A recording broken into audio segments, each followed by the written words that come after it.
Bab 391. Bencana. Liang Ruoxu memikirkannya. Ini tidak mungkin benar. Bahkan jika semua pria di dunia berhenti menyukai wanita, pria ini tidak akan melakukannya. Saat dia memeluknya 2 hari yang lalu, dia memeluknya lebih erat daripada yang pernah dilakukan siapapun. Liang Ruoxu menggelengkan kepalanya. Ia tak ingin memikirkannya lagi. Selama itu bisa membantu operasinya, ia akan membiarkan siapapun melakukannya. Mengenai rahasia Lin Yi, dia bisa menanyakannya nanti. Pada saat yang sama, Li Chuan, Miao Guofeng, dan Duan Yongchun berjalan bersama dokter lainnya, tetapi ekspresi mereka semua berbeda.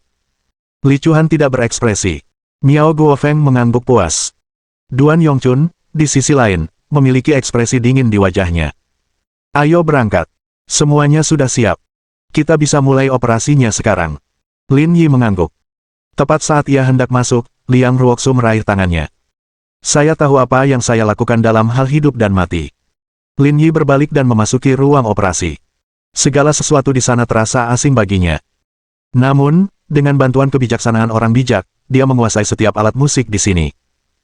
Setelah membersihkan diri, ia mengenakan gaun bedah dan memulai operasi. Li Chuan berbalik dan menatap Lin Yi. Meskipun kamu datang sebagai asisten, kamu hanya memenuhi syarat untuk menonton. Kamu harus belajar dari ini. Ini pengalaman yang berharga. Apa aku benar-benar hanya akan menonton? Apa aku tidak ada kegiatan? Tanya Lin Yi. Hening sejenak. Bantu aku menyeka keringatku kalau perlu. Duan Yongchun mendengus jijik. Jangan sampai pingsan karena kaget juga. Lin Yi mendekatkan wajahnya ke telinga Li Chuan. Direktur Li, Duan Peng yang kita temui kemarin itu keponakannya, kan? Lin Yi tersenyum. Seperti yang diharapkan. Tak lama kemudian, pasien itu didorong masuk. Ia adalah seorang pria tua berambut abu-abu. Beratnya lebih dari 75 kg dan tampak sangat ramah. Orang-orang dengan bentuk tubuh seperti ini dapat terlihat di mana-mana dalam masyarakat, tetapi dari sudut pandang medis, mereka dianggap gemuk. Orang tua itu masih sadar saat dia masuk, tetapi dia dalam keadaan linglung. Akan tetapi, saat dia melihat Lin Yi, matanya yang linglung tampak memancarkan cahaya aneh. Akan tetapi, hal itu segera meredup karena ahli anestesi mulai bertindak. Ayo kita mulai operasinya, bisik Miao Guofeng. Dengan perintah itu, para dokter di ruang operasi mulai bekerja sama seperti mesin canggih. Lin Yi memperhatikan dari jauh. Yang dikeluarkan Miao Guofeng bukanlah darah, melainkan minyak. Dia terlalu gemuk. Itu semua gemuk. Meskipun ia memiliki sedikit pengetahuan tentang bedah dalam benaknya, efeknya benar-benar berbeda dari menontonnya secara langsung. Sambil menyaksikan operasi ini, pengetahuan di kepala Lin Yi seolah menyatu. Ia bahkan tahu apa yang akan mereka lakukan selanjutnya. Pekerjaan selanjutnya adalah menyeka keringat Li Chuan. Meski itu adalah tindakan kecil, Li Chuan merasa Lin Yi sangat memahami waktu yang tepat setiap kali ia menyeka keringatnya. Dia hanya akan datang saat dia sedikit rileks.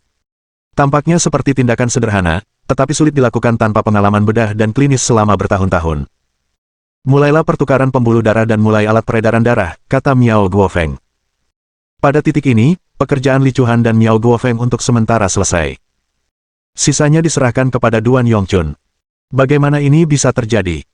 Tepat ketika Duan Yongchun hendak mengganti pembuluh darah buatan, dia menemukan bahwa pembuluh darah itu telah terjepit oleh organ-organ bengkak lainnya. Tidak, dinding pembuluh darahnya terlalu tipis. Tidak bisa dijahit sama sekali, kata Duan Yongchun. Apa yang kau bicarakan? Kau tidak bisa menanamnya bahkan dengan keahlianmu, seru Miao Guofeng. Tidak ada yang bisa melakukannya, kata Duan Yongchun. Pembuluh darah di sisi dalam sudah menempel pada arteri aksilaris. Hanya ada lapisan tipis yang menutupinya. Jika saya menusuknya dengan jarum, ia pasti akan mulai kehilangan darah. Dalam waktu kurang dari semenit, pasien akan kehilangan tanda-tanda vitalnya. Apakah tidak ada jalan lain? Miao Guofeng membenarkan lagi. Dia tahu dengan jelas apa arti operasi ini. Tidak ada cara lain, kata Duan Yongchun lemah. Saya pernah berkontak dengan pasien serupa sebelumnya. Begitu jarum suntik masuk, sebagian besar dinding pembuluh darah pecah. Tidak ada peluang untuk diselamatkan. Kamu yakin tidak ada cara untuk menjahitnya, kan? Ya, di seluruh Huaxia, tidak ada seorang pun yang bisa melakukan ini. Semua orang yang hadir adalah ahli bedah, jadi mereka tentu memahami beratnya masalah tersebut. Tak seorang pun di sini yang suka menakut-nakuti. Berdasarkan situasi saat ini, jika mereka tidak melakukan operasi ini, pasien mungkin masih bisa bertahan hidup beberapa hari lagi. Jika mereka tetap melakukannya, ia akan langsung meninggal. Suasana di ruang operasi sangat hening, seolah-olah mereka sedang menghadapi bencana. Hidup beberapa hari lagi, atau mati sekarang. Ini tampaknya merupakan pertanyaan yang sangat sederhana, tetapi pada saat ini menjadi sangat sulit. Tatapan mata Miao Guofeng menyapu semua orang. Mari kita hentikan operasinya. Biarkan Pak Tua yang hidup selama mungkin dan menjelaskan semuanya kepadanya. Hanya ini yang bisa kita lakukan. Miao Guofeng dan Duan Yongchun mundur selangkah. Yang pertama berkata pada Li Chuhan. Ayo kita jahit. Sisanya biar aku yang urus. Mengerti, jawab Li Chuhan acuh tak acuh. Ini adalah hasil yang paling tidak ingin ia lihat, tetapi itu benar-benar terjadi. Ini tidak ada hubungannya dengan betapa pentingnya pasien yang terbaring di depannya. Hanya saja dia tidak berdaya di hadapannya. Miao Guofeng dan Duan Yongchun melepas topeng mereka dan berjalan keluar. Ketika melihat mereka berdua keluar, Liang Ruoxu dan Gao Chong bergegas maju. Orang-orang lain yang menjaga di luar juga mengikuti di belakang mereka berdua, mengepung Miao Guofeng dan Duan Yongchun. Direktur Miao, apa hasilnya? Liang Ruoxu bertanya dengan penuh harap di matanya. Kondisi pasien sangat buruk. Pembuluh darahnya sudah mencapai titik yang tidak bisa dijahit. Jika kita memaksakan operasi, dia mungkin tidak akan bisa keluar dari ruang operasi. Direktur Li sedang menjahitnya sekarang. Ini bisa memberi tuan yang beberapa hari lagi. Maaf, kami sudah berusaha sebaik mungkin. Gao Chong meraung, membuat Miao Guofeng dan Duan Yongchun terkejut. Kamu tidak menyebutkan ini saat konsultasi. Apa masih bisa diobati? Bagaimana mungkin situasi seperti ini terjadi sekarang? Maaf, kami sudah melakukan yang terbaik, kata Miao Guofeng sambil meminta maaf. Dengan standar medis saat ini di Huaxia, tidak ada yang bisa melakukan operasi penjahitan seperti itu. Kami tidak pernah menginginkan ini terjadi, tetapi kami benar-benar tidak punya pilihan.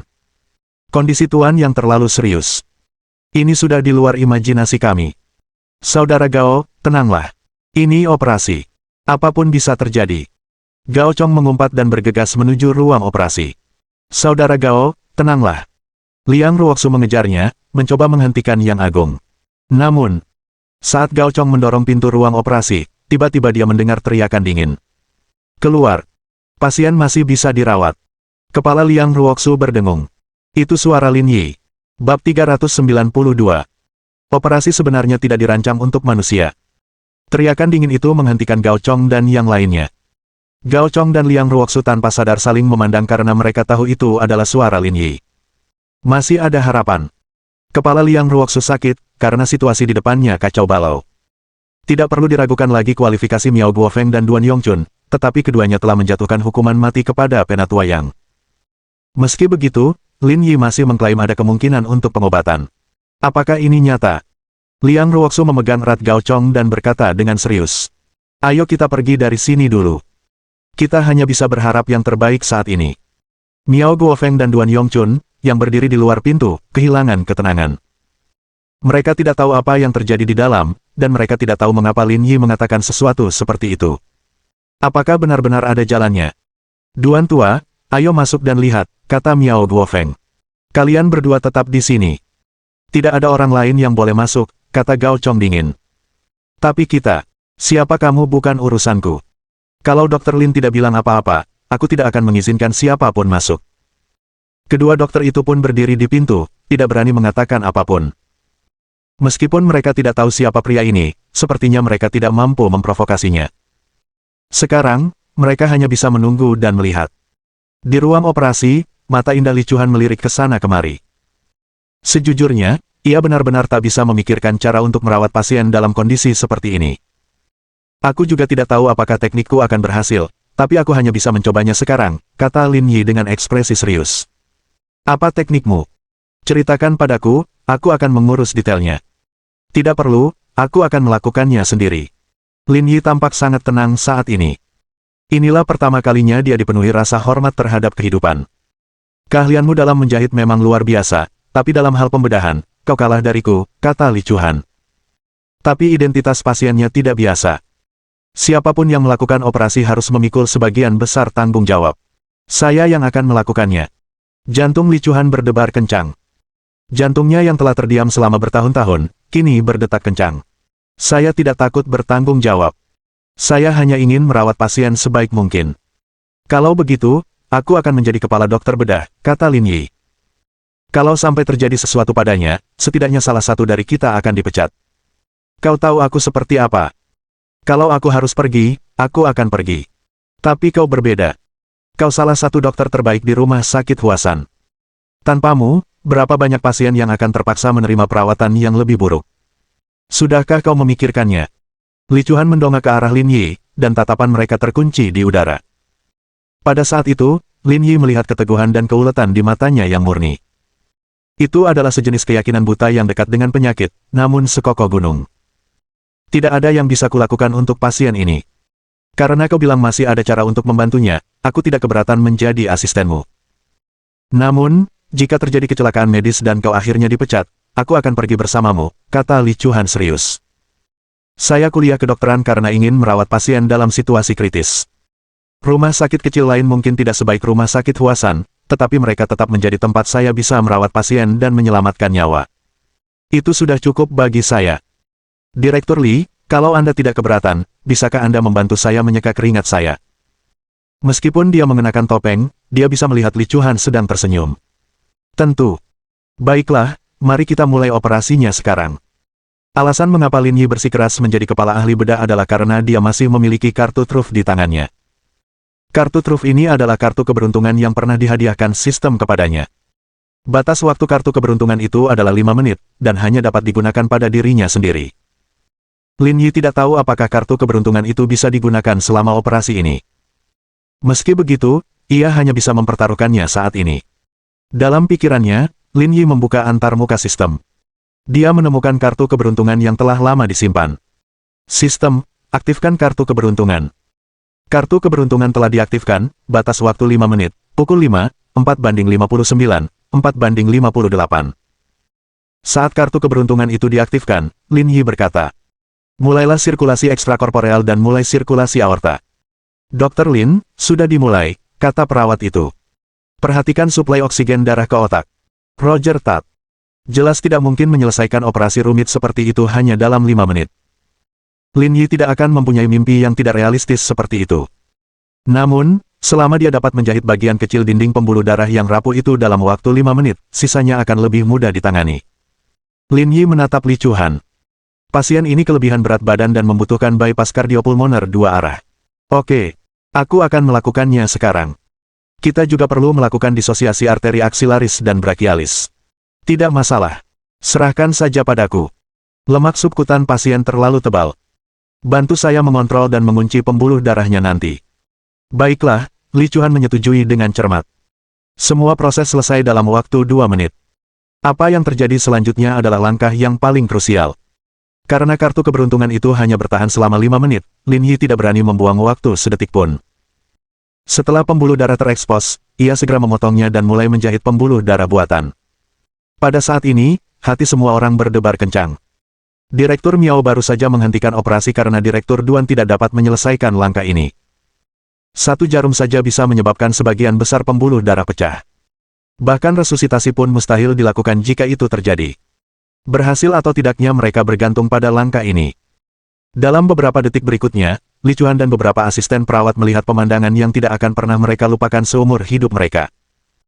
Mereka melihat Lin Yi menggabungkan pembuluh darah yang lemah dan kemudian secara akurat dan rapi menempatkan jarumnya. Dinding pembuluh darah tetap utuh. Itu bisa dijahit. Kalau saja mereka tidak berada di ruang operasi, semua orang yang hadir pasti sudah berteriak sekeras-kerasnya. Operasi Dr. Lin sungguh ajaib. Sungguh tak terbayangkan. Namun, saat ini, tak seorang pun bisa mengerti betapa gugupnya Lin Yi. Tidak diragukan lagi, kartu keberuntungan memainkan peran dalam operasi ini. Namun, jika dia tidak dapat menyelesaikan penjahitan dinding pembuluh darah yang rapuh ini dalam waktu 3 menit, semua usahanya akan sia-sia. Seiring berlalunya waktu, keringat dingin menetes di dahi Lin Yi. Li Chuan mengambil kain kasa dan dengan lembut menyeka keringat di dahi Lin Yi. Pada saat yang sama, jantungnya mulai berdetak lebih cepat. Selesai. 2,5 menit berlalu, dan Lin Yi berteriak kaget. Dinding pembuluh darah yang rapuh telah dijahit hingga tertutup, jadi langkah selanjutnya adalah operasi rutin. Selama dia mengandalkan keterampilan menjahit tingkat master dalam pikirannya, dia akan mampu menangani tugas berikut. Akan tetapi, ia tetap harus berhati-hati dalam setiap gerakan yang dilakukannya. Jika terjadi kesalahan sekecil apapun, pasien tidak akan bisa turun dari meja operasi. Operasi itu berlangsung selama 3 jam. Ketika Lin Yi memotong jahitannya, dia menyadari pakaiannya basah kuyup. Li Chuan mengangkat kepalanya, matanya yang murni bersinar terang. Kebanggaan, kepuasan, dan sedikit kekaguman. Kamu menakjubkan. Keduanya saling tos di udara. Saya senang bisa bekerja sama. Ini suatu kehormatan bagi saya, kata Li Chuan. Lin Yi melepas maskernya dan berjalan keluar dari ruang operasi. Liang Ruoxu menghampiri Lin Yi segera setelah dia keluar. Bagaimana situasinya? Aku capek banget. Operasi memang gak dirancang untuk manusia. Bab 393. Aroma seorang perawan. Saya tidak sedang berbicara tentang Anda, saya sedang berbicara tentang Tuan Tuayang. Lin Yi menggosok hidungnya. Jangan khawatir, operasinya berhasil. Dia akan baik-baik saja selama beberapa dekade lagi. Semoga dia bisa membakar dupa untukku saat aku meninggal nanti. Liang Ruoxu dan Gao Chong menghela napas lega saat mendengar lelucon Lin Yi. Aku akan mencarimu sebentar lagi. Lin Yi tidak menjawab saat dia berjalan perlahan menuju lift.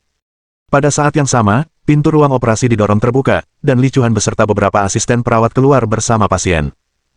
Terima kasih, Direktur Li, kata Liang Ruoxu. Kamu seharusnya berterima kasih kepada Dr. Lin. Dia adalah kepala ahli bedah, sementara aku hanya asistennya. Dia adalah kepala dokter bedah. Semua orang terkejut ketika mendengar berita itu. Mereka semua tahu bahwa Lin Yi memasuki ruang operasi sebagai asisten Li Chuan. Alasan mengapa ia disukai oleh Li Chuan adalah karena keterampilan menjahitnya yang luar biasa. Oleh karena itu, semua orang tentu mengira Li Chuan akan menjadi kepala ahli bedah sementara dia menjadi asistennya. Namun, mereka tidak menyangka Lin Yi menjadi tokoh utama dalam operasi penting ini.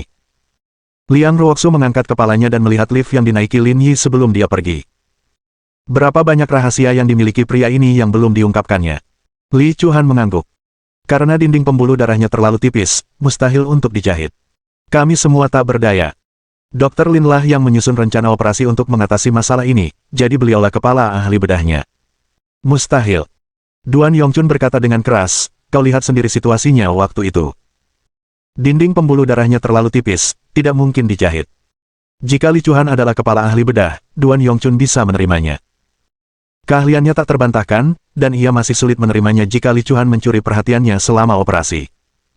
Namun, hal yang sama tidak dapat dikatakan tentang Lin Yi. Ia mengatakan bahwa ia tidak dapat melakukan jahitan, tetapi Lin Yi, sang tukang rumah, akhirnya menyelesaikannya. Kalau berita ini sampai tersebar, di mana dia akan menyembunyikan mukanya? Saya melihat kondisi pasien, tetapi Anda tidak melihat Dr. Lin selama operasi. Tatapan Li Chuan menyapu semua orang dengan tenang, dan dia berkata dengan suara yang dalam dan tegas. Dr. Lin benar-benar lebih baik dari yang kamu kira. Sambil berbicara, Li Chuan dan perawat lainnya mendorong pasien ke bangsal. Liang Ruoxu dan Yang Agung menatap Duan Yongchun dalam-dalam, ekspresi mereka dingin dan rumit. Lin Yi keluar dari ruang operasi dan pergi ke ruang istirahat Li Chuan. Ketegangan tinggi yang diikuti gelombang kelelahan tiba-tiba bukanlah sesuatu yang dapat ditanggung oleh orang biasa. Rasanya seperti mengemudi dalam waktu lama, di mana hal pertama yang dilakukan setelah sampai di rumah adalah tidur. Penyelesaian operasi yang sangat sulit, dihargai dengan 150.000 poin pengalaman. Pengalaman profesional, 25%, penghargaan, farmakope penyakit dalam. Pada saat itu, sebelum Lin Yi bisa bereaksi, dia merasakan lautan kenangan membanjiri pikirannya. Bahkan kepalanya mulai sakit. Namun, Lin Yi tahu dengan jelas bahwa hadiah sistem, farmakope penyakit dalam, telah berlaku. Banyaknya pengetahuan di dalamnya mengejutkan Lin Yi. Dia tidak pernah merasakan hal seperti ini sebelumnya, bahkan ketika dia menyerap kebijaksanaan orang bijak dan kebijaksanaan gurunya. Keterampilan yang diwariskan oleh nenek moyangnya memang luar biasa. Sakit kepala itu berlangsung selama lebih dari 10 menit sebelum berangsur-angsur kembali normal. Semua pengetahuan dari kanon pengobatan internal juga ada dalam pikirannya. Namun, yang mengejutkan Lin Yi adalah bahwa pengetahuan di dalamnya dipenuhi dengan nuansa kuno. Dari ramuan pertama dalam sejarah hingga pengetahuan terkini tentang pengobatan tradisional Tiongkok, semuanya tercakup. Lin Yi merasa tingkat pendidikannya agak rendah saat itu. Ia hanya bisa menggunakan kata WTF untuk menggambarkan kehebatan farmakope penyakit dalam. Misi sistem, rawat 100 pasien, hadiah 100.000 poin pengalaman, kemajuan misi 12/100. Mendengar pemberitahuan sistem, Lin Yi melihat misinya. Tampaknya tidak terlalu sulit. Perawatan yang disebut-sebut itu hanya mengharuskannya duduk di klinik dan merawat pasien. Dengan jumlah pasien di rumah sakit Huasan, asalkan dia bekerja dengan tenang selama 2 hari, dia akan mampu menyelesaikan misinya. Singkatnya, itu tidak terlalu sulit. Namun, Lin Yi menemukan hal yang sangat penting saat menyelesaikan misi ini. Setiap kali dia menyelesaikan misi, poin kemahiran yang diberikan oleh sistem tidak akan berjumlah banyak. Bahkan jika dia baru saja menyelesaikan operasi yang sangat sulit, dia hanya akan menerima 150.000 poin kemahiran. Ini adalah dunia yang berbeda dibandingkan dengan pekerjaan lainnya. Apakah karena spesialisasi profesinya? Mungkin. Akan tetapi, Lin Yi tidak berminat lagi untuk memperdulikan hal ini. Operasi berintensitas tinggi, ditambah dengan pengetahuan yang diperolehnya dari farmakope penyakit dalam, membuat Lin Yi kelelahan dan dia segera berbaring di tempat tidur dan tertidur. Ketika dia membuka matanya, di luar sudah gelap. Ada pesan WeChat dari Ji Qingyan di ponselnya. Isinya tidak terlalu penting. Dia hanya bertanya pada Lin Yi apa yang sedang dia lakukan dan apakah dia sudah makan. Ji Qingyan selalu seperti ini. Ia tidak pernah membahas hal-hal yang mengancam jiwa. Namun, entah itu melalui telepon atau pesan WeChat, ia hanya akan mengirim satu pesan. Jika Anda tidak membalas, dia tidak akan pernah mengirimi Anda pesan kedua berturut-turut. Dia memang sombong sekali. Lin Yi meregangkan badan dan hendak pergi makan ketika ia melihat Liang Ruoxu duduk di kursi dekat pintu. Di hadapannya ada semangkuk bubur millet yang mengepul dan 2 butir telur teh. Liang Ruoxu menatapnya, dan pemandangan itu tampak sangat jelas dengan uap putih mengepul dari bubur millet. "Apakah kamu sedang berjaga?" tanya Lin Yi. "Malam apa?" gerutu Liang Ruoxu. "Kau tidur lebih dari 2 jam. Kau pasti kelelahan. Jangan bahas itu." Lin Yi melambaikan tangannya. "Rasanya seperti melawan 100 wanita selama 3 hari 3 malam. Aku merasa lelah. Tapi, soal wanita, aku sedang kelaparan sekarang. Bisakah kau pikirkan identitasku dan pasang resleting di mulutmu? Kita semua berada di pihak yang sama, jadi lebih mudah berkomunikasi seperti ini." Lin Yi menarik kursi dan mulai melahap bubur millet dan telur teh. "Kamu sudah menunggu di sini sepanjang waktu. Apa alasannya?" "Tidak apa-apa. Kamu sudah bekerja keras selama operasi Tuan Yang. Perlukah aku berterima kasih secara langsung? Rumah sakit yang membayarku, dan aku yang mengoperasi pasien. Begitulah hubungan kita." Liang Ruoxu menopang dagunya dengan tangannya, "Tapi aku benar-benar penasaran, dari mana kau mendapatkan pengetahuan kedokteran klinismu? Bahkan Duan Yongchun pun tak bisa berbuat apa-apa, tapi kau berhasil. Kau bahkan meminta bantuan dokter seperti Direktur Li. Ini bukan sesuatu yang bisa dilakukan orang biasa. Mungkin aku terlalu pintar. Aku tak bisa menahannya. Aku memang sehebat itu," kata Lin Yi sambil tersenyum. Liang Ruoxu tahu bahwa Lin Yi tidak akan mengatakan yang sebenarnya padanya, jadi dia dengan cerdik berhenti bertanya. "Aku tidak punya cara untuk berterima kasih. Apa kau butuh penyesuaian dan memindahkanmu ke departemen yang gajinya tinggi? Apakah saya mampu membeli Rolls-Royce Phantom dalam setahun jika bekerja di sana?" Liang Ruoxu tiba-tiba teringat bahwa Lin Yi tidak kekurangan uang. Namun, tindakan Lin Yi terlalu membingungkan. Dia bukan hanya kaya, tapi penampilannya juga luar biasa. Untuk apa dia bekerja di sini? Mungkinkah dia menyukai seragam perawat? Jas putih biasa tidak akan menarik baginya, bukan? Liang Ruoxu merasa otaknya tidak cukup besar untuk mempelajari rahasia Lin Yi. Jika dia seorang ginekolog, itu masih masuk akal. Namun, dia berada di departemen kardiologi. Ini terlalu membingungkan. Bukankah aku baru saja bilang kita semua berada di pihak yang sama? "Kau tidak perlu terlalu sopan," kata Lin Yi. "Kalau kau benar-benar ingin berterima kasih, bantu aku menandatangani dokumen." "Hah? Dokumen apa?" "Tunggu sebentar, aku akan mengetiknya." Ada komputer dan printer di ruang tamu Li Chuhan. Lin Yi mencetak salinan laporan akademik yang dikirim Shen Tianzuo kepadanya dan menyerahkannya kepada Liang Ruoxu.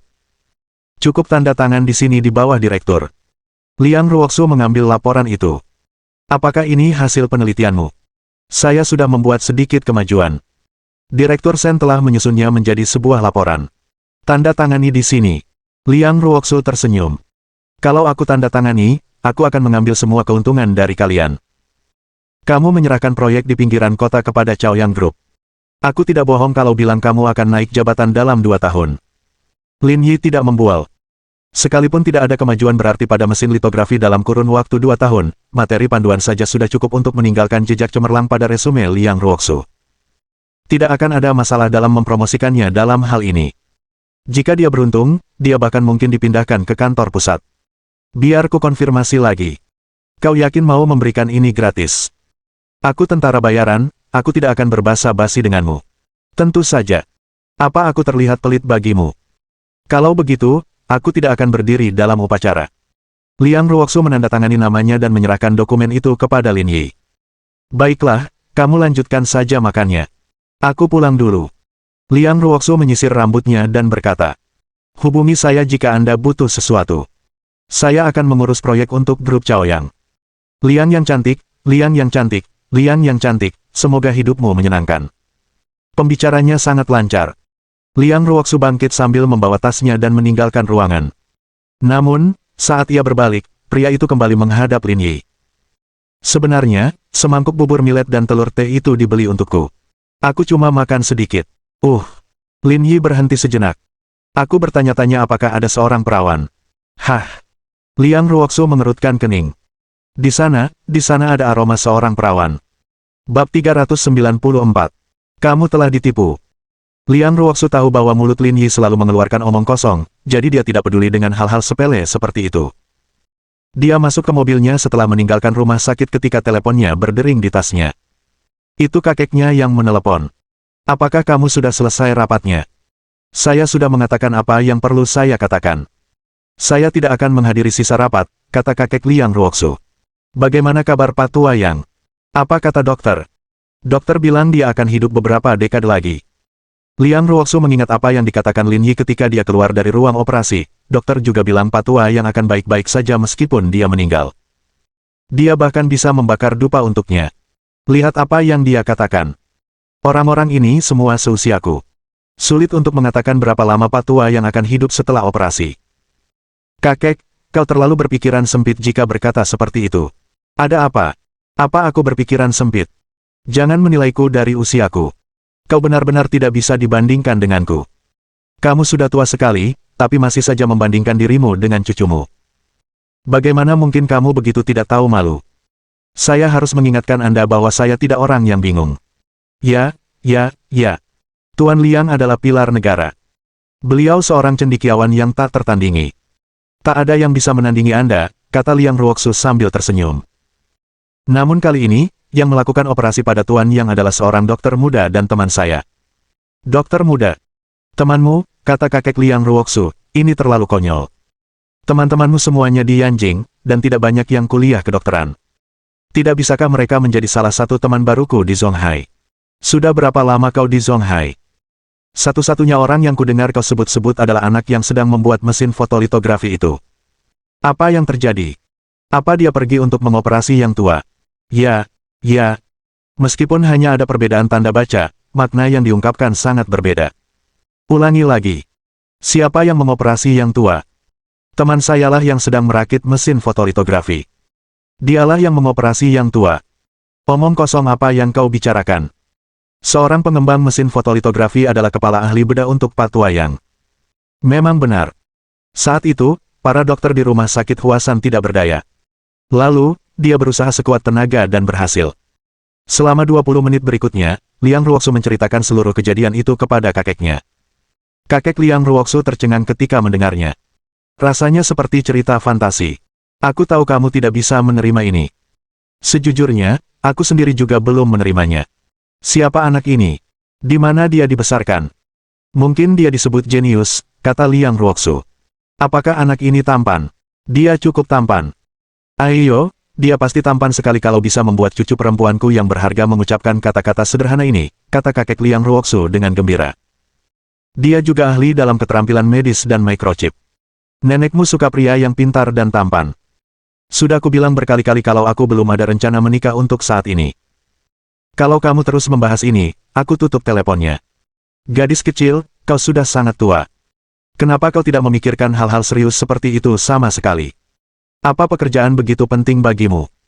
Percaya atau tidak, aku akan memindahkanmu kembali, kata kakek Liang Ruoxu. Jika bukan karena aku, kamu tidak akan bisa menjadi pejabat penuh waktu seumur hidupmu. Kalau begitu, kamu salah. Bahkan jika kamu tidak ikut campur, aku yakin aku akan menjadi pejabat penuh waktu dalam 2 tahun. 2 tahun, tanya kakek Liang Ruoxu, apakah kamu menemukan kesempatan bagus untuk membangun reputasimu? Dia menambahkan nama saya ke proyek fotolitografi, kata Liang Ruoxu. Asalkan kita bisa berprestasi, wajar saja kalau saya naik jabatan. Liang Ruoxu ingin pamer, tetapi ada keheningan panjang di ujung telepon. Kakek, katakan sesuatu. Gadis kecil, kata kakek Liang Ruoxu. Zonghai itu tempat yang ramai dan perairannya dalam. Seharusnya aku mengirimmu ke barat laut untuk berlatih. Baru sebentar, dan kau sudah siap. Hah? Mengatur apa? Perangkap yang mengikat kalian bersama. Aku tahu itu. Kita berada dalam hubungan yang saling menguntungkan. Tapi kamu harus ingat bahwa kamu tidak sendirian, kamu masih memiliki seluruh keluarga Liang di belakangmu, kata kakek Liang Ruoxu. Dia berani pakai mesin fotolitografi.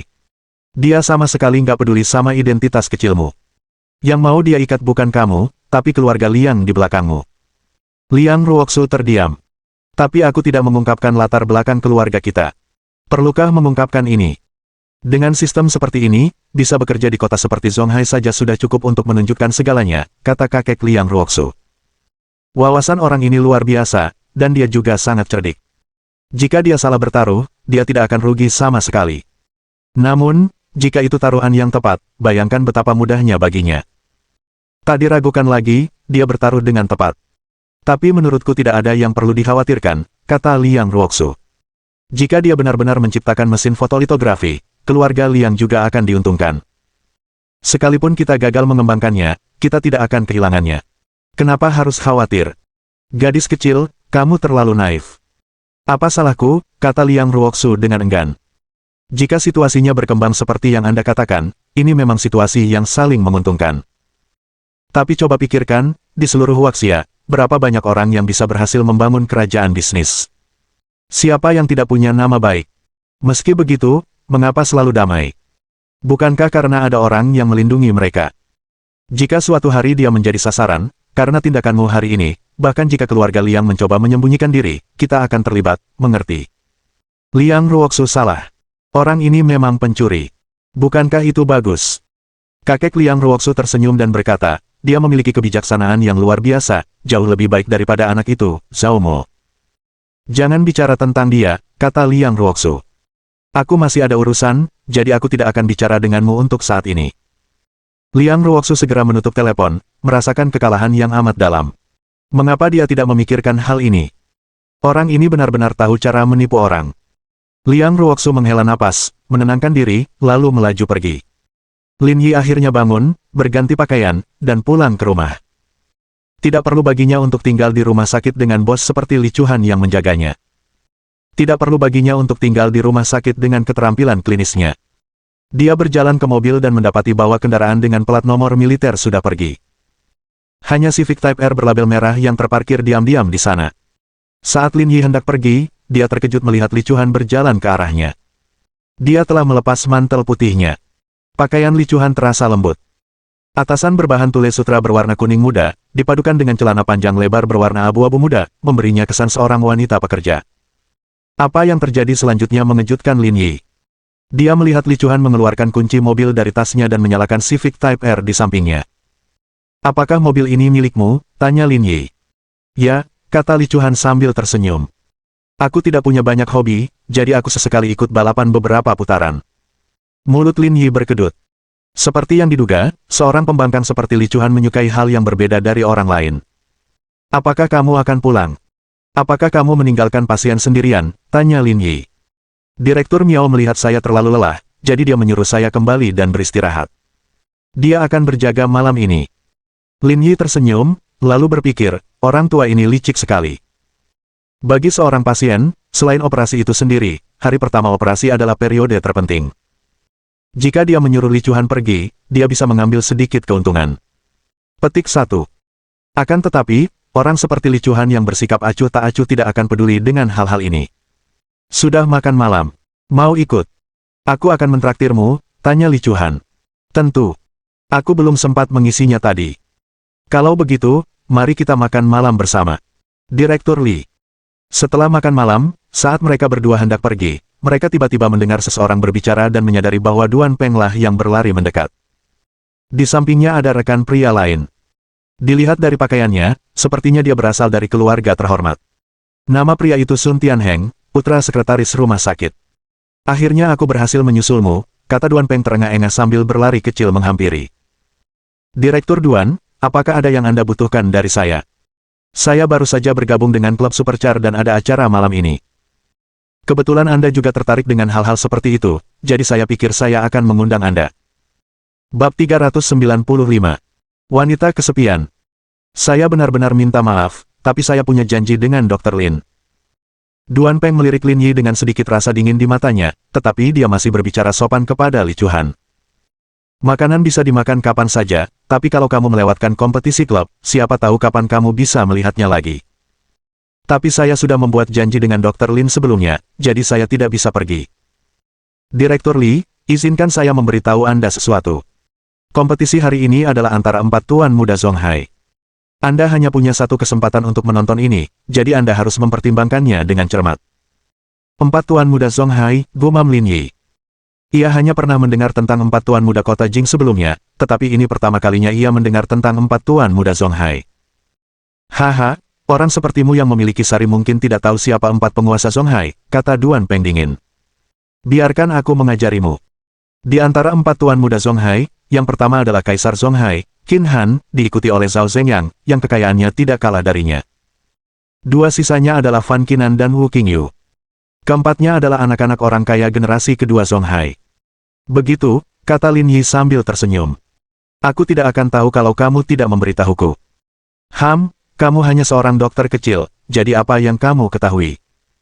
Duan Peng sudah mengetahui tentang operasi itu. Akan tetapi, dia masih tidak berpikir terlalu jauh mengenai Li Yi. Itu cuma operasi. Mungkin bisa membantunya meraih ketenaran, tapi bukan masalah besar. Memegang uang fisik di tangan adalah hal yang paling penting. Direktur Li, pertandingan malam ini adalah antara klub SR Qin Han dan klub FB Zhao Zhengyang. Ini pasti akan menjadi pertandingan puncak, dan sayang sekali jika kita melewatkannya, kata Sun Tianheng. Li Chuhan tidak tertarik pada orang-orang yang berkompetisi. Dia hanya tertarik pada balap mobil, tetapi dia tetap berkata, saya masih belum bisa. Saya sudah membuat janji dengan Dr. Lin. Direktur Li, kalau Anda tertarik, silakan pergi dan melihat-lihat. Kita bisa makan bersama kapanpun Anda mau, kata Lin Yi sambil tersenyum. Baiklah. Lihat apa yang dikatakan Dr. Lin. Ayo kita pergi bersama. Aku baru saja membeli mobil baru. Itu mobil yang selalu kau sukai, Mercedes-Benz AMG. Mobilnya GT 639 tenaga kuda. Aku akan mengajakmu jalan-jalan, kata Duan Peng. Li Chuhan tidak mengatakan apa-apa. Dia menatap Lin Yi dan bertanya dengan suara rendah. Kamu mau pergi? Aku. Kalau kamu mau pergi, ayo kita pergi bersama. Kalau tidak, kita bisa makan malam bersama. Ayo kita pergi bareng. Aku lagi nggak ada kerjaan. Lin Yi biasanya tidak berminat menonton balapan biasa, tetapi dia perlu menonton pertarungan terakhir antara Qin Han dan si idiot Zhao Zhengyang. Kau juga ikut. Ekspresi Duan Peng tampak tidak ramah. Kau mengendarai sari, apa kau tahu apa itu balapan? Aku benar-benar tidak mau. Kalau begitu, aku akan makan malam dengan Direktur Li. Baiklah, aku akan mengikuti keinginanmu, kata Li Chuhan. Tidak, Direktur Li, bukankah kau berjanji padaku kau akan pergi? Duan Peng merasa bimbang. Ia ingin mengajak Li Chuhan pergi bersamanya, tetapi ia tidak ingin membawa Lin Yi.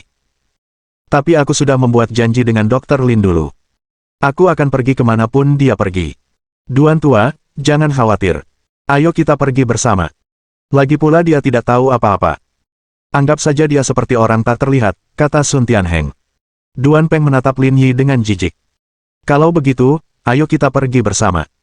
Direktur Duan sepertinya tidak ingin aku pergi, jadi aku tidak akan pergi, kata Lin Yi sambil tersenyum. Aku juga tidak akan pergi, kata Li Chuhan. Tidak, kata Duan Peng. Aku ingin kau pergi. Ayo pergi bersama. Karena Dekan Duan mengundang kita dengan hangat, mari kita pergi bersama. Apakah kamu ingin mengambil mobilku? Li Chuhan menatap Lin Yi dan bertanya. Tentu saja, aku harus merepotkanmu untuk memperlakukanku seperti paket yang akan diantar. Tidak masalah. Duan Peng menyipitkan matanya saat melihat mereka berdua akan naik mobil yang sama, tetapi dia harus memaksakan senyum agar Li Chuhan setuju. Direktur Li, pergilah ke arena balap internasional Zonghai. Tunggu saya di pintu masuk, saya akan mengantar Anda masuk. Li Chuhan mengangguk dan masuk ke mobil bersama Lin Yi. Keterampilan mengemudi Li Chuhan benar-benar terbaik, sama seperti keterampilan profesionalnya. Cara dia memegang kemudi dengan satu tangan adalah sesuatu yang hanya sedikit wanita yang dapat menandinginya. Civic Type R memang sudah menarik perhatian, tapi dari suara knalpotnya, sepertinya sudah dimodifikasi. Benar-benar liar. Duan Peng sepertinya tertarik padamu, kata Lin Yi, bosan. Mungkin, kata Li Chuhan. Tapi aku tidak berencana menikah atau punya anak. Sia-sia saja kalau aku menghiburnya. Apakah kamu berencana untuk tetap melajang selamanya? Li Chuhan mengangguk. Kurasa itu ide yang bagus. Menikah itu terlalu merepotkan. Aku hanya tahu bagaimana mengurus orang lain, dan banyak orang tidak tahan dengan kepribadianku, jadi lebih baik aku tetap melajang dan menyendiri. Tidakkah kamu merasa kesepian saat bosan dan tidak ada yang bisa diajak bicara? Tanya Lin Yi. Akan jauh lebih baik jika saya mengadopsi anjing saja jika itu terjadi. Pergilah ke ICU saat kau punya waktu. Kau akan mengerti bahwa hidup seseorang terlalu singkat. Itu adalah tempat yang membuat orang merasa putus asa. Saat pertama kali datang ke rumah sakit Huasan, saya paling takut bertugas di ICU, tapi sekarang setelah melihat banyak orang meninggal, saya sudah terbiasa, ujar Li Chuhan. Lin Yi tidak mengatakan apa-apa. Mungkin ada hubungannya dengan pekerjaan juga. Lin Yi menilai keterampilan mengemudi Li Chuhan cukup bagus di kalangan amatir. 10 menit kemudian, Duan Peng dan Sun Tianheng tidak dapat melihat lampu belakangnya lagi. Lin Yi memperhatikan semua lampu menyala saat dia tiba di lintasan. Ada lebih dari 100 mobil terparkir di tempat parkir di luar, dan semuanya dimodifikasi. Lin Yi hanya menyukai mobil, tetapi dia tidak tertarik pada mobil modifikasi atau mobil balap. Dia tidak bisa memahami fanatisme orang-orang ini. Ada apa ini? Beraninya seseorang mengendarai Civic di sini. Seorang wanita berambut merah berkata saat mereka keluar dari mobil. Sebuah Ford Mustang biru terparkir di sebelahnya. Stiker mobil itu mencolok dan mencolok. Sial, kamu nggak perlu banyak bicara, tahu. Nggak akan ada yang memperlakukanmu seperti orang bisu, umpat pemilik mobil itu. Itu Civic Type R sialan. Apa kau tidak tahu mobilmu? Apa kau tidak mengenali kaliper AMG seharga 23.000 yuan itu? Jangan mempermalukan diri sendiri. Cepat pergi. Wanita berambut merah itu tercengang. Satu kaliper harganya 23.000 yuan. 4 kaliper harganya 92.000. Maaf soal itu. Aku benar-benar minta maaf sudah mengganggumu. Setelah meminta maaf, mereka berdua pergi dengan sedih. Di depan Civic Type R milik Li Chuhan, Mustang miliknya memang tidak ada apa-apanya. Kita tunggu di sini sebentar. Beberapa menit lagi, mereka akan tiba. Jelas, apa yang baru saja terjadi tidak memengaruhi suasana hati Li Chuhan. Namun, sungguh agak mengagumkan jika seorang wanita mengatakan hal ini. Sepertinya kamu tidak suka mereka, jadi jangan menunggu, aku akan membawamu masuk. Li Chuhan menatap Lin Yi. Bisakah kamu ikut saja denganku? Petugas keamanan melihat Lin Yi datang, tetapi tidak ada yang menghentikannya. Mereka berdua pun masuk ke arena pacuan kuda. Meskipun tribunnya tidak penuh, setidaknya ada beberapa ratus orang. Sorak-sorai dan suara mesin yang bercampur aduk memacu adrenalin setiap pencinta modifikasi. Namun, Lin Yi tidak melihat Qin Han dan Zhao Zhengyang. Mereka mungkin belum sampai di sana. Li Chuhan melihat sekeliling dan menunjuk ke sudut di kejauhan. Masih banyak kursi kosong di sana. Ayo kita duduk di sana. Agak jauh. Bisakah kamu melihatnya dengan jelas? Lin Yi menarik tangan Li Chuhan. Ayo kita pergi ke area perbaikan di luar lapangan. Akan lebih menarik melihatnya dari dekat. Jantung Li Chuhan mulai berdetak kencang saat Lin Yi menarik tangannya. Hanya sesaat, namun perasaan itu tampaknya menjadi abadi. Bab 396. Semua wanita yang dia incar telah tergoda olehku. Pada kompetisi reguler, akan ada area pemeliharaan di sebelah lintasan. Akan tetapi, tentu saja hal itu tidak diperlukan untuk kompetisi privat seperti ini. Meski begitu, orang-orang yang bisa berdiri di sini dan menonton kompetisi tersebut pasti mempunyai status tertentu. Tanpa status tertentu, mereka tidak akan memenuhi syarat untuk menghadiri acara ini. Penampilan Lin Yi dan Li Chuhan menarik banyak tatapan curiga. Semua orang mencoba menebak siapa kedua orang ini. Kompetisi akan segera dimulai, dan hanya kurang dari 10 orang di antara mereka yang memenuhi syarat untuk berdiri di bawah dan menonton kompetisi. Kedua orang ini pasti memiliki status yang luar biasa. Apakah kamu yakin tidak apa-apa untuk menonton kompetisi di sini? Li Chuhan bertanya sambil merasakan tatapan orang di sekelilingnya. Aku sudah menjatuhkanmu. Apa menurutmu masih ada masalah? Hah? Ada sedikit kegembiraan di wajah Li Chuhan yang sulit disembunyikan.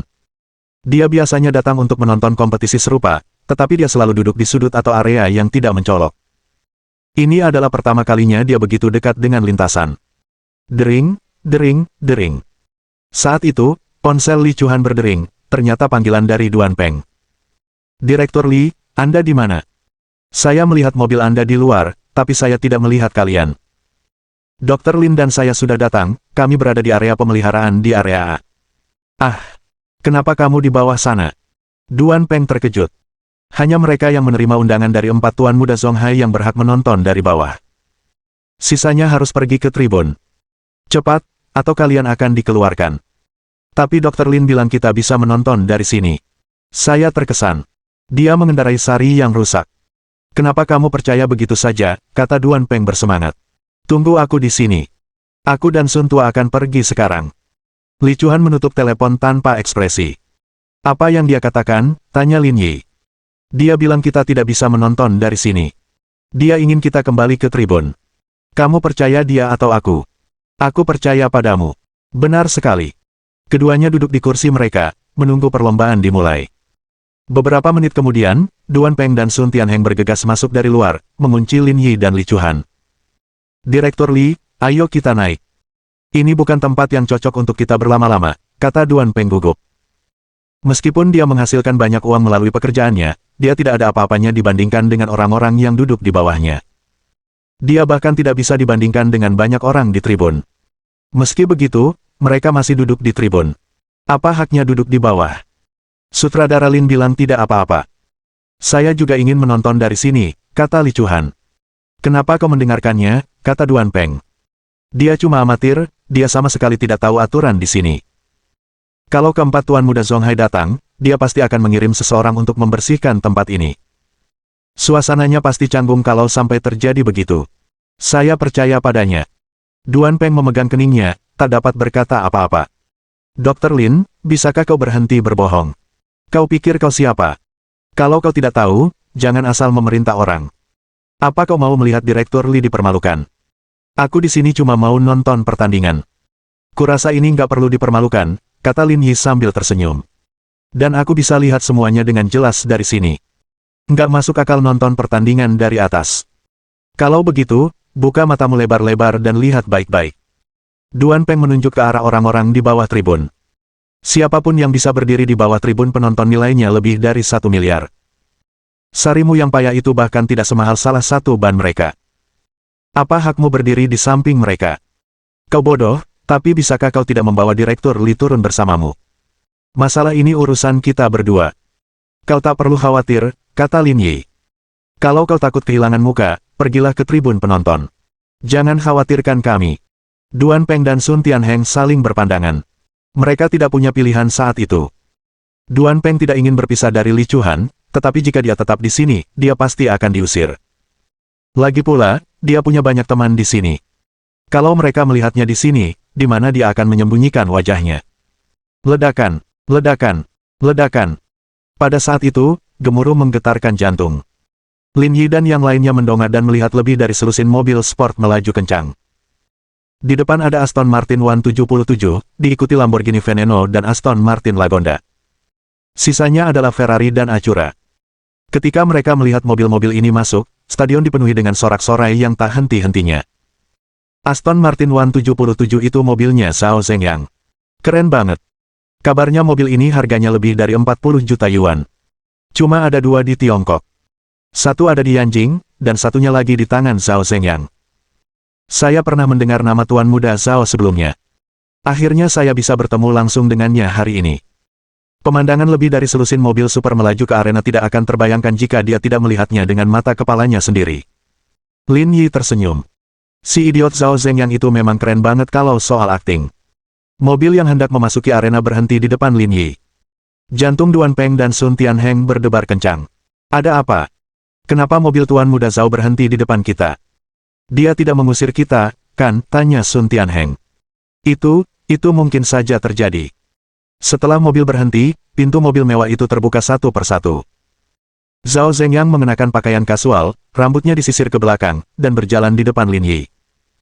Bukan hanya Zhao Zhengyang. 2 dari 4 tuan muda Zonghai lainnya juga ada di sini.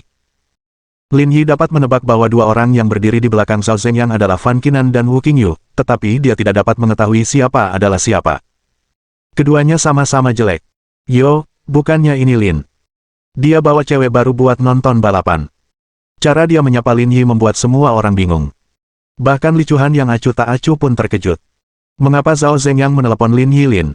Ada yang tidak beres. Aku bosan, jadi aku datang untuk melihatmu dipukuli, kata Lin Yi sambil tersenyum. Saudara Zhao, apakah ini Lin Yi yang kamu bicarakan? Fan Qinan yang pendek dan gemuk bertanya. Benar, ini dia. Zhao Zhengyang menatap Li Chuhan, cantik, kau harus hati-hati. Pria di sampingmu itu benar-benar bajingan. Dia punya banyak wanita di sekitarnya. Jangan sampai kau tertipu olehnya.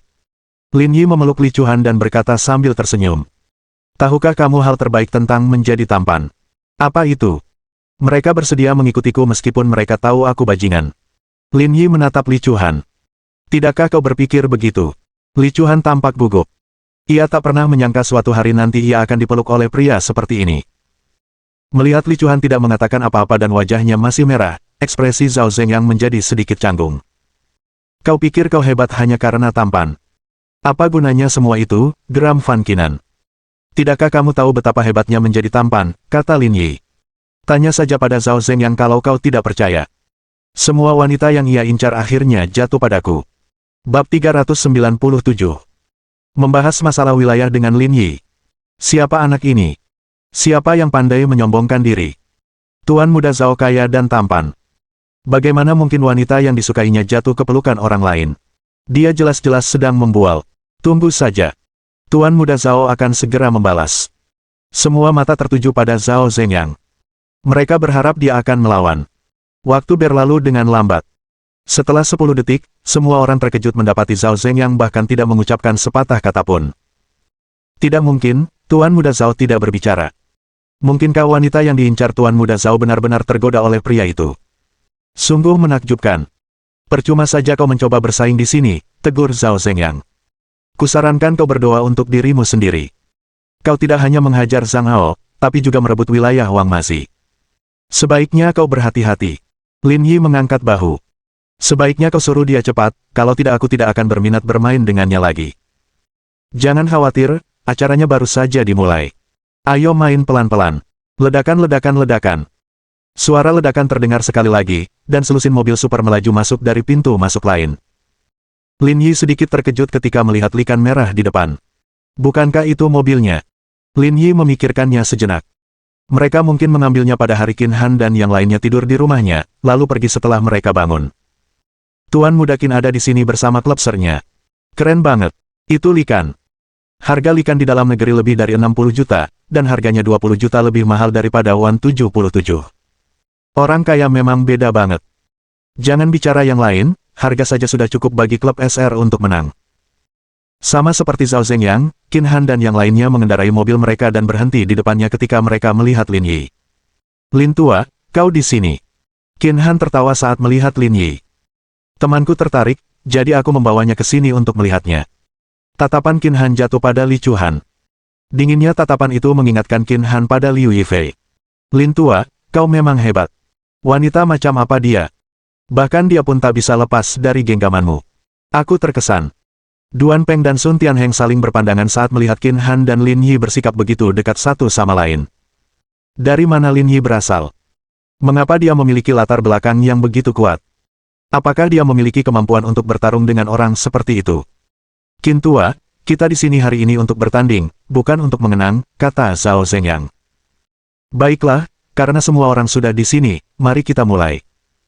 Semoga ini membantu kalian mengingat bahwa kalian tidak harus sok setiap hari. Zhao Zhengyang mengangkat bahu acuh tak acuh. Orang sok penting adalah mereka yang tidak punya kemampuan untuk membuktikannya. Ini sudah jadi rutinitasku. Wanita-wanita yang kau sukai telah dirayu oleh Lin Yi satu demi satu. Beraninya kau berkata begitu. Aku malu disebut sebagai salah satu dari 4 tuan muda Zonghai bersama dirimu. Apa gunanya bilang begitu?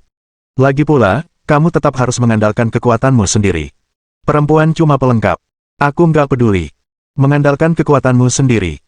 Dengan kemampuan Patua Lin, kalau dia balapan, kau bahkan tidak akan bisa melihat lampu belakangnya. Dia. Zhao Zhengyang tersenyum simpul. Karena kalian satu tim, kenapa kalian tidak ikut balapan beberapa putaran saja? Aturannya akan sama seperti yang kita bahas sebelumnya. Siapapun yang kalah akan dikeluarkan dari 4 tuan muda Zonghai. Apa kalian cukup jantan? Hanya itu yang bisa diperebutkan. Kenapa kalian tidak bertaruh saja? Tanya Lin Yi. Taruhan macam apa yang ingin kau lakukan? Aku, Zhao Zhengyang, akan bermain sampai akhir. Aku tahu aturannya di sini. Kita harus mengadakan estafet. Kalau begitu, ayo kita lakukan sesuatu yang menarik, kata Lin Yi. Setiap detik kamu melambat, kamu harus membakar mobil. Atau kamu terlalu penakut. Mendesis. Mendengar ini, semua yang hadir menghirup udara dingin. Tidak seorang pun menyangka Lin Yi begitu kejam. Bahkan Zhao Zhengyang, Fan Qinan, dan Wu Qingyu pun terkejut. Mobil termurah yang mereka kendarai semuanya setidaknya 5 juta yuan. Meskipun mereka pasti menang, taruhannya agak terlalu tinggi. Pada saat ini, Fan Qinan datang dan berbisik di telinga Zhao Zhengyang, senyum sinis di wajahnya. Lin Yi, taruhanmu ini cukup menarik, tapi aku suka mobil, terutama likanmu. Kau bahkan tidak bisa membelinya di pasaran lagi. Kalau kau bakar, hatiku pasti agak sakit. Kalau kalah, bayar saja pakai mobil. Setiap detik kau melambat, kau harus bayar pakai mobil. Tentu, apapun yang kamu mau. Zhao Zhengyang menatap Qin Han. Kita tetap pada aturan lama, 4 orang di setiap sisi. Kita sudah memilih diriku sendiri, Patua Lin, Patua Liang, dan Patua Gao, kata Qin Han. Di pihakmu, selain kalian bertiga, siapa lagi? Zhao Zhengyang menggoyangkan jarinya dengan angkuh. Aku satu-satunya peserta dari pihak kita. Mereka berdua tidak ikut. Sebaliknya, orang lain akan menggantikan mereka. Saat dia berbicara, Zhao Zhengyang berkata kepada beberapa mobil sport di belakangnya. Saudara-saudara, kompetisi akan segera dimulai, keluarlah. Kata-kata Zhao Zhengyang menarik perhatian orang-orang yang hadir.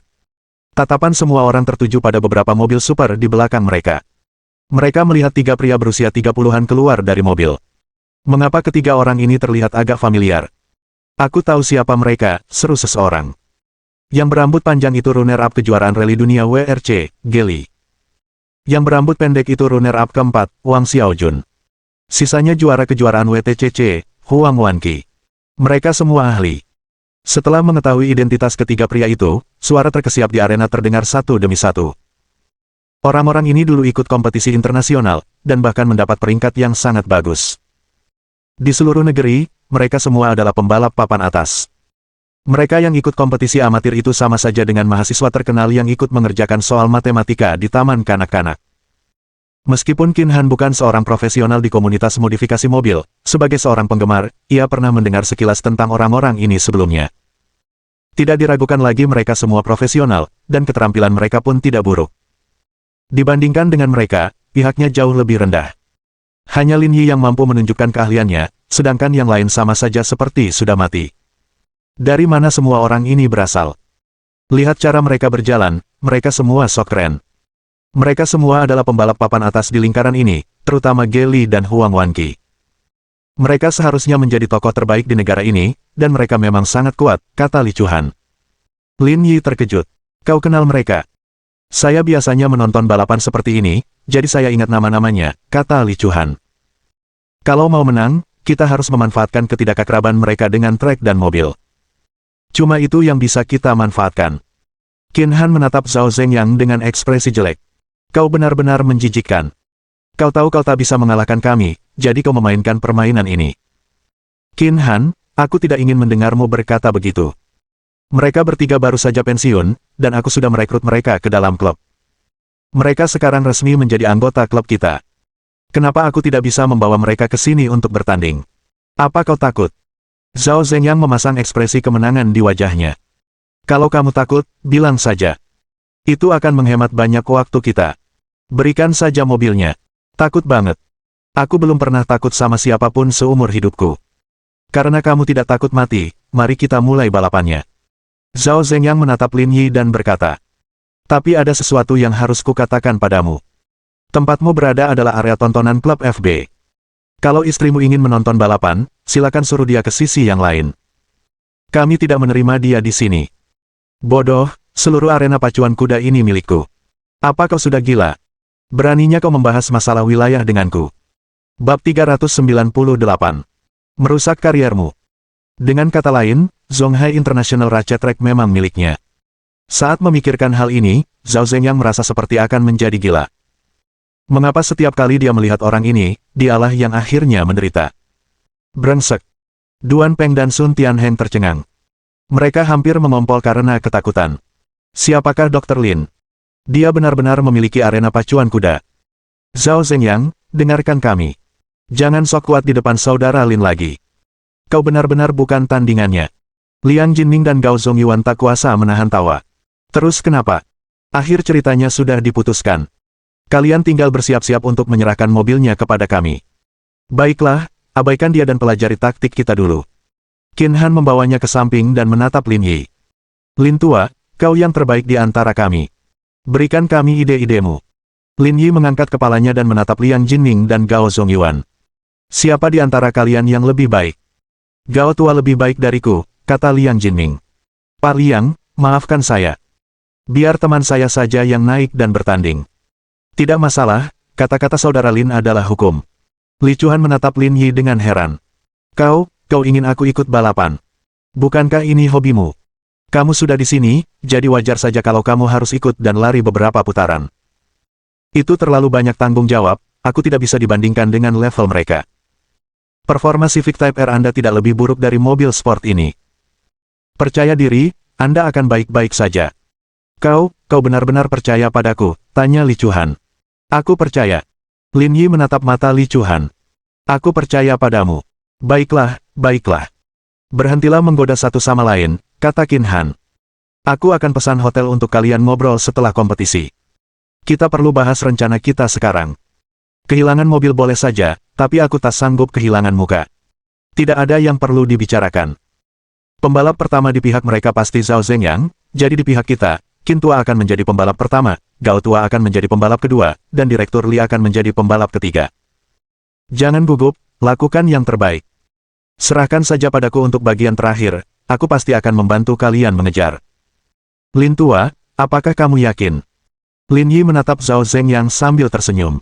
Aku sangat yakin. Aku lega mendengarmu berkata begitu. Bersiaplah, kita akan segera mulai. Setelah berdiskusi, Li Chuan keluar dari arena balap dan mengendarai mobil Civic-nya ke arena balap. Penonton kembali terkesiap ketika melihat Civic Type R merah menyala itu. Mereka semua ternganga melihat Li Chuan. Lebih dari 10 menit kemudian, mobil-mobil peserta sudah berada di posisinya.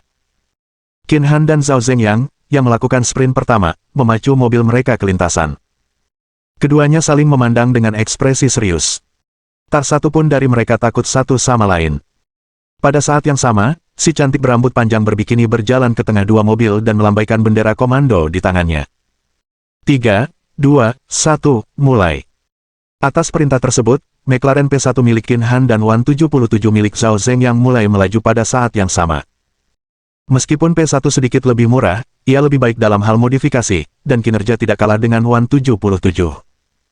Setelah 3 putaran, tim Qin Han memperoleh keunggulan 3 detik, yang dapat dianggap sebagai awal yang baik. Babak kedua dimulai. Zhao Zhengyang menyingkirkan juara keempat dari WRC, Wang Xiaojun.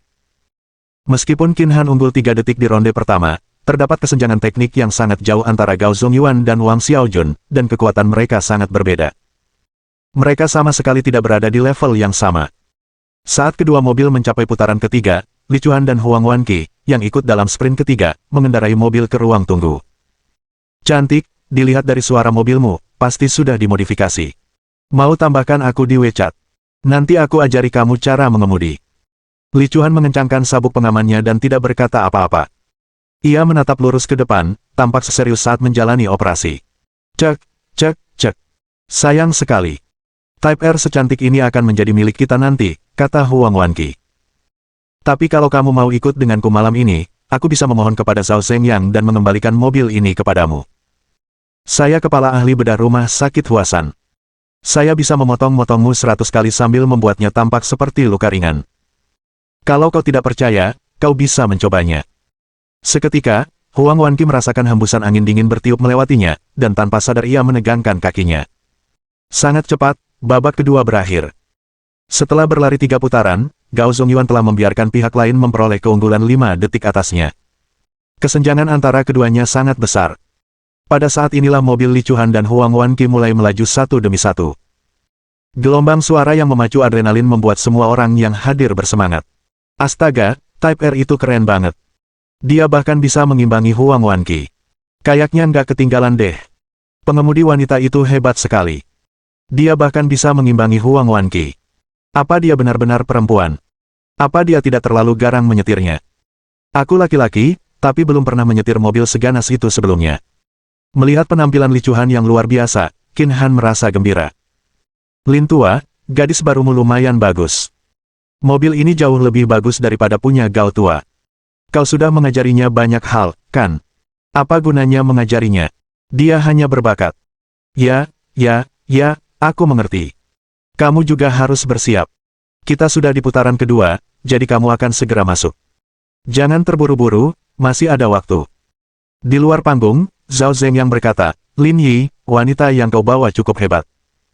Kemampuannya lumayan, tapi kurasa itu karena Huang Wanqi tidak mengerahkan seluruh kekuatannya. Kalau dia serius, dia pasti sudah unggul setidaknya 10 detik dari kalian di akhir 3 putaran. 10 detik tidak masalah. Aku tidak terpengaruh. Lin Yi telah mengawasi mereka dengan ketat sejak awal perlombaan hingga sekarang. Huang Wanqi dan yang lainnya memang kuat, tetapi seperti yang dikatakan Li Chuan, mereka secara alami memiliki kelemahan dalam perlombaan ini. Mereka tidak familiar dengan trek dan mobilnya. Lagi pula, mereka dulu balapan mobil rally, jadi mereka jelas tidak terbiasa mengendarai mobil sport seperti itu. Itulah sebabnya Li Chuan dapat memanfaatkan mereka. Oh ya, kalian membawa total 11 mobil, kan? Tanya Lin Yi. Mengapa kamu menanyakan hal ini? Bukankah kamu bilang yang kalah akan membayar 1 mobil per detik? Jadi aku harus menghitung waktunya. Zhao Zeng yang awalnya tertegun, lalu dia tertawa terbahak-bahak. Jangan main-main. Pembalap terakhir adalah Geli. Apa kau pikir kau lawannya? Hasil akhirnya akan terpaut setidaknya 20 detik, tapi kau ingin mengalahkan kami dengan selisih 11 detik. Berhenti bermimpi, bangunlah. Anak-anak orang kaya zaman sekarang benar-benar tidak tahu betapa luasnya langit dan bumi, kata Geli dengan nada meremehkan. Pernahkah kamu mendengar pepatah, jangan gunakan hobimu untuk menantang karir orang lain? Aku pernah mendengarnya sebelumnya, tapi aku tidak ingin menantang kariermu, kata Lin Yi sambil tersenyum. Saya ingin menghancurkannya. Bab 399. Membuat api unggun untuk mencerahkan suasana. Menghancurkan karirku. Geli mencibir. Orang seperti itu belum muncul. Jangan khawatir, dia akan segera muncul. Geli, jangan bicara omong kosong dengannya. Kita harus menang dalam pertandingan ini dengan selisih setidaknya 20 detik untuk merasa bangga. Jangan beri dia kesempatan. Saya tahu apa yang harus dilakukan. Aston Martin yang saya kendarai di sini dimodifikasi dengan sangat baik, dan saya sudah sepenuhnya beradaptasi dengannya. Jangan bicara soal mengalahkan mereka dengan selisih 20 detik, bahkan 30 detik pun mungkin. Itulah yang kuinginkan. Kita tidak bisa memberi mereka kesempatan. Kau mau mengalahkan kami dengan selisih 30 detik. Kurasa kau sedang bermimpi. Qin tua, apa gunanya bicara kasar sekarang? Saya sarankan kamu segera menyiapkan prosedurnya dan menyerahkan mobilnya nanti. Jangan sok. Kita bicarakan nanti setelah balapan selesai. Pada saat ini, seruan kaget kembali terdengar di arena pacuan kuda. Lihat, pembalap cantik itu terus mengikuti Huang Wanqi dari dekat selama ini. Mereka sudah memasuki putaran ketiga. Kurasa selisih terakhirnya seharusnya kurang dari 10 detik. Aku juga berpikir begitu. Wanita ini terlalu galak. Ini juga Type R. Mobil lain tidak akan sanggup menahan gaya mengemudi agresif seperti itu. Ayo, cantik. Anda harus membatasinya dalam 10 detik. Mulai sekarang, kaulah idolaku. Sekitar 1 menit kemudian, putaran ketiga berakhir, dan hasilnya mengejutkan semua orang. Perbedaannya 8 detik. Dengan kata lain, setelah 3 putaran, Li Chuan, sebagai seorang amatir, hanya tertinggal 3 detik dari pembalap profesional. Hasil yang mengerikan. Tepat saat semua orang terkesiap kaget, estafet keempat dimulai. Sebenarnya, saya rasa tidak perlu ikut lomba keempat. Selain Tuan Muda Qin yang unggul 3 detik, yang lain semua tertinggal. Mustahil mereka bisa menang. Sebenarnya, kalah itu wajar. Lagi pula, mereka pembalap profesional, bukan amatir. Saat ini, kita hanya perlu melihat seberapa besar kerugian mereka pada akhirnya. Tuan Muda Qin dikenal sebagai Kaisar Zonghai. Jika dia kalah dalam perlombaan ini, dia akan kehilangan semua prestisenya. Dia tidak punya pilihan. Dia ditipu oleh Zhao Zhengyang. Dia hanya bisa mengaku kalah. Pada saat yang sama, Huang Wanqi berjalan kembali. Zhengyang, maafkan aku. Aku hanya unggul 3 detik. Harus kuakui, wanita itu memang hebat. Tidak apa-apa. Mereka mengendarai 12 mobil hari ini. Dengan kekuatan Gary, tidak akan jadi masalah baginya untuk finish 4 detik lebih dulu. Haha, aku juga berpikir begitu. Sial, apa yang terjadi? Kecepatan maksimum Likan seharusnya 200. Dia mengejar Aston Martin milik Gally. Ini baru permulaan. Dia seharusnya bisa memperkecil jarak setidaknya 1 detik. Tidak menakutkan mencapai kecepatan 200 mil per jam di lintasan lurus, tapi sepertinya dia tidak berniat melambat. Sepertinya dia akan memasuki tikungan dengan kecepatan seperti ini. Sialan, sialan, sialan. Dia benar-benar akan masuk ke sudut dengan kecepatan seperti ini. Mereka yang melihat kejadian itu sangat ketakutan hingga tidak berani berbicara. Mereka hanya pernah melihat pemandangan seperti itu di kompetisi F1. Mereka belum pernah melihat orang mengendarai mobil sport di balapan F1. Lihat, Gally sudah melambat dan memasuki tikungan. Selisihnya mungkin berkurang setidaknya 3 detik. Mata indah Li Chuan terbelalak lebar. Ia tak menyangka mobil bisa dikendarai seperti ini. Bagaimana dia bisa begitu kuat? Li Chuan tidak pernah mengagumi siapapun sebelumnya, tetapi Lin Yi adalah yang pertama. Kecepatan Lin Yi terus bertambah, dan jarak antara dia dan Gally pun makin mengecil. Saat ini, semua orang memiliki pemikiran yang sama. Mereka memperkirakan Lin Yi akan dapat menyusul mereka setelah putaran pertama. Dari situ, mereka tinggal melihat seberapa jauh dia akan finish. Kakak Lin keren banget, ya. Gally kan profesional, gimana caranya dia bisa mengejar selisih 8 detik cuma dalam 1 putaran. Liang Jinming dan Gao Zongyuan belum pernah melihat Lin Yi berlomba sebelumnya, jadi mereka benar-benar tercengang kali ini. Sudah kubilang Patua Lin itu hebat, tapi kalian tidak percaya. Dia pengemudi yang sangat berpengalaman, dewa roller coaster. Ada yang gembira, ada yang sedih, dan Zhao Zeng yang beserta yang lainnya merasa hancur. Ia mengira akan memenangkan perlombaan ini dengan 3 pembalap profesional, tetapi ia tidak menyangka Lin Yi ternyata punya keterampilan mengemudi yang luar biasa. 9 detik. Kecepatannya luar biasa. Dia unggul 9 detik setelah putaran kedua. Hati Zhao Zeng yang mencelos saat melihat hasil seperti itu. Lin Yi baru saja menyelesaikan 2 putaran, dan bahkan setelah memulai dengan selisih 8 detik, ia kini unggul 17 detik. Saat menyelesaikan putaran ketiga, Gally bahkan tidak bisa melihat lampu belakangnya lagi. Tepat saat semua orang mendesah melihat keterampilan mengemudi Lin Yi yang luar biasa. Mereka terkejut saat mengetahui Lin Yi telah berhenti di garis finish putaran ketiga. Tindakan membingungkan ini mengejutkan semua orang, dan Qin Han menepuk pahanya dengan cemas. Apa-apaan si tua Lin? Cepat dan lewati batasnya. Kita akan menang kalau kau melewatinya. Haha. Zhao Zeng yang tertawa. Jangan mimpi, Qin Han. Kurasa mobilnya mogok. Mustahil baginya untuk melewati garis finish. Kau bercanda. Itu Likan. Kok bisa hancur begitu saja? Mobil macam apa yang bisa tahan dikendarai seperti itu? Pasti akan meledak. Zhao Zeng yang tertawa tanpa rasa takut. Langit sudah membuka mata. Tunggu saja. Ledakan, ledakan, ledakan. Namun pada saat itu, suara gemuruh itu datang lagi. Zhao Zeng yang melihat Likan Lin Yi bergegas melintasi garis finish. Apa yang terjadi? Mobilnya tidak rusak. Qin Han juga bingung. Kalau mobilnya tidak rusak, kenapa dia harus berhenti sebentar di garis finish? Sial, aku tahu apa yang Tuan Muda Lin coba lakukan. Dia sedang menghitung waktu. Dia cuma mau unggul 11 detik karena kebetulan klub FB membawa 11 mobil ke sini. Ayolah, itu tamparan di wajah. Tuan Lin luar biasa, ejekan seperti ini benar-benar belum pernah terjadi sebelumnya dan mendominasi. 11 detik tepat. Seru banget. Perlombaan segera berakhir, dan Lin Yi serta Gally melaju ke arah Zhao, yang pertama dengan senyuman di wajahnya.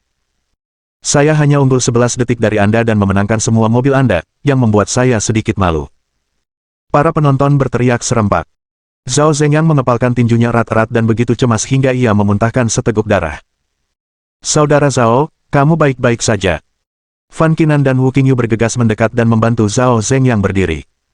Aku baik-baik saja. Aku belum akan mati. Apa yang harus kita lakukan sekarang? Apa lagi yang bisa kita lakukan? Serahkan kunci mobilnya. Orang-orang dari klub FB semuanya malu dan dengan enggan menyerahkan kunci mobil mereka. Mereka tidak peduli dengan uang, tetapi ini terlalu memalukan. Lin Yi menimbang kunci mobil Wan 77 milik Zhao Zeng yang di tangannya. Mulai sekarang, gelar 4 Tuan Muda Zonghai tidak akan ada hubungannya dengan kalian. Apa kau pikir kami peduli? Zhao Zhengyang mendengus. Ayo pergi. Jangan terburu-buru pergi, kata Lin Yi dari belakang. Jalan di depan agak gelap. Kamu tidak akan nyaman berjalan-jalan. Zhao Zhengyang menoleh ke arah Lin Yi. Apa maksudmu? Malam ini sangat meriah. Rasanya kurang seru kalau kita tidak menyalakan api unggun. Ayo nyalakan Wan 77 ini dan antar tuan muda Zhao pergi. Bab 400. Apakah karena cinta? Saya tidak percaya dia ingin membakar Wan 77 seharga 40 juta dolar itu.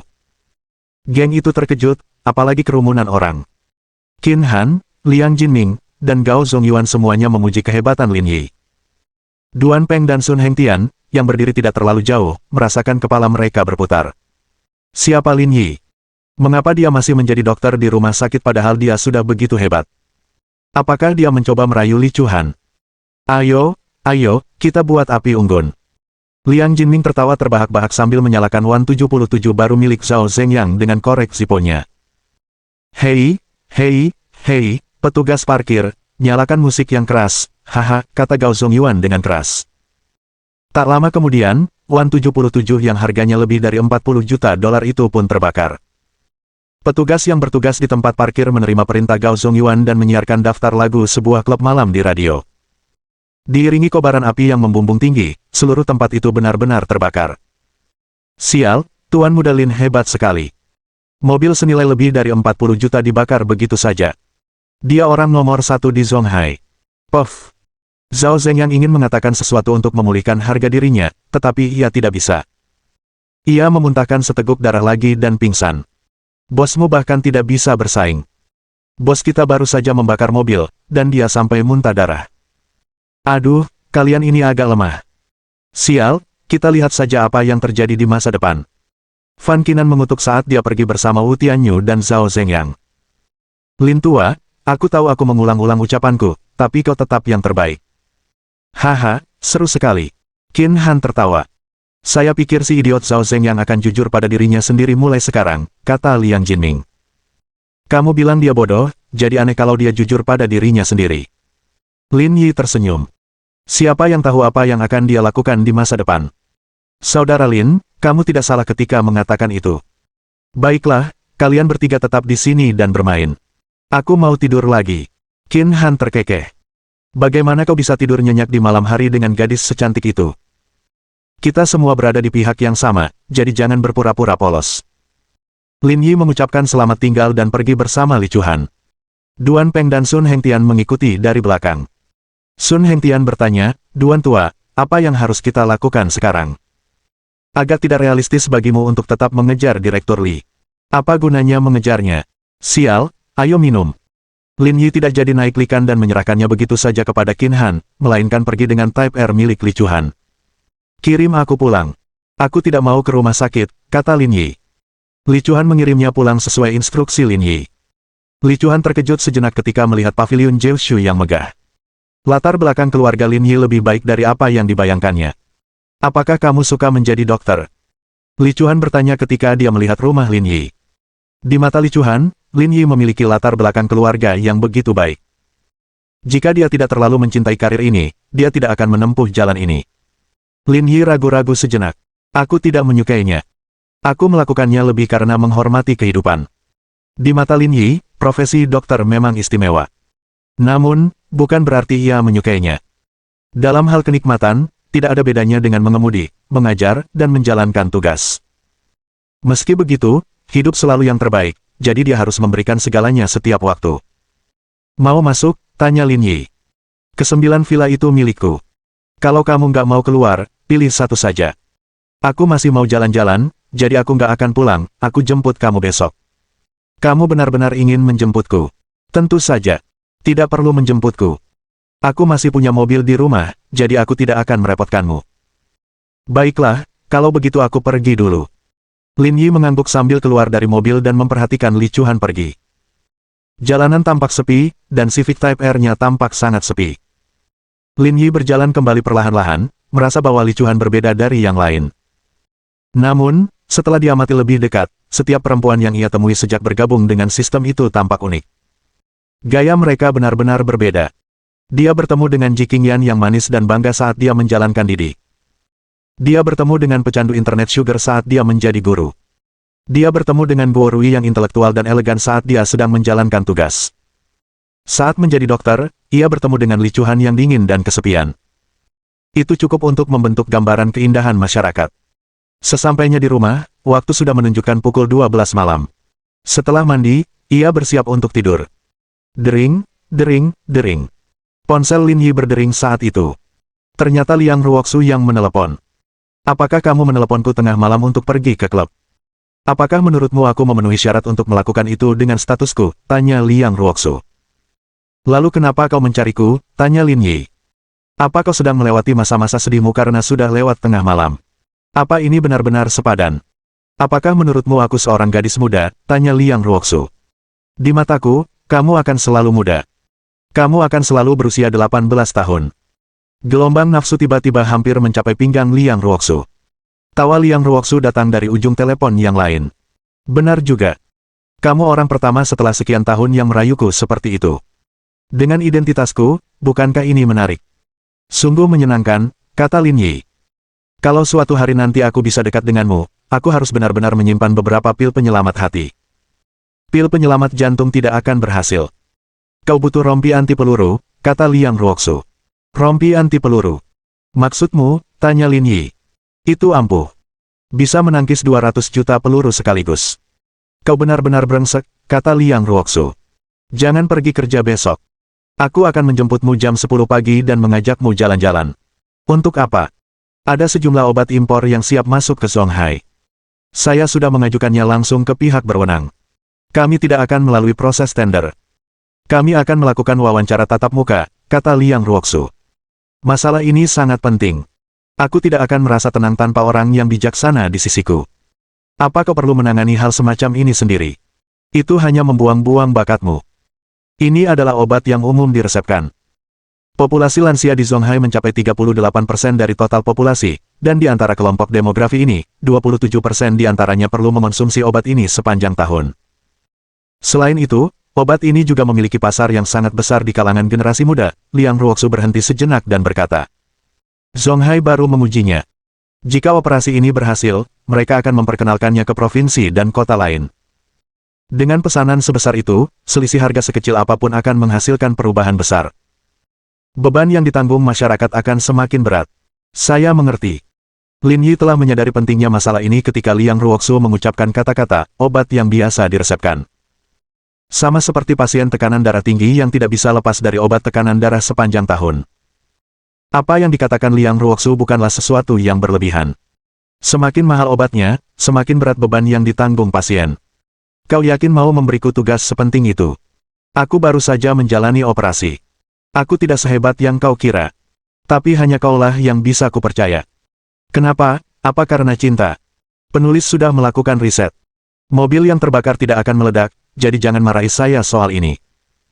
Mohon dukungan dari omom ante-ante sekalian. Buat subscribe atau sharekan novel Mimin ke Facebook kalian, agar channel Mimin bisa terus berkembang. Dengan begitu, Mimin bisa lebih semangat untuk up novel seru lain ke depannya. Buat teman-teman yang sudah subscribe dan sharekan novel Mimin, Mimin ucapkan terima kasih sebanyak-banyaknya.